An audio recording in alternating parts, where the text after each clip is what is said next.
Growing up with a narcissistic parent changes you in ways you don't notice until much later.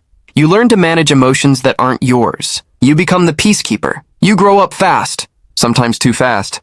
In this video, we'll talk about 3 unusual traits almost every child of narcissistic parents develops. And trust me, once you see them, you'll understand parts of yourself you never had language for. Trait 1. Hyper-awareness of other people's emotions. The first trait is something psychologists call emotional scanning. Kids in narcissistic homes learn to read the tiniest changes in tone, body language, or mood. You do it so quickly and so accurately that people assume you're naturally intuitive. But here's the truth. You learned this to survive. A narcissistic parent's reactions are unpredictable, so you trained your brain to detect danger before it arrived. As an adult, this turns into overthinking. You anticipate other people's needs before your own, and you end up exhausted from managing emotions that don't belong to you. Trait 2, the fear of being too much. The second trait is self-shrinking. When you grow up knowing your parents' approval can disappear at any moment, you learn to make yourself smaller. You avoid conflict. You downplay your achievements. You apologize for things that aren't your fault. Not because you're weak, because being invisible once protected you.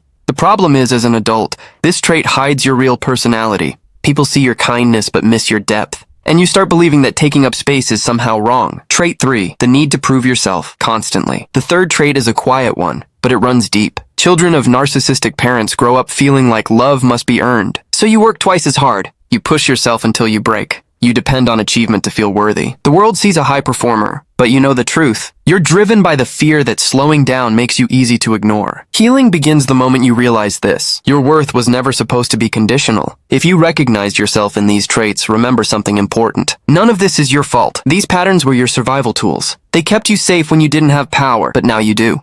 Understanding these traits is the first step toward healing them, and you deserve that healing. Tell me in the comments, which trait did you feel the most?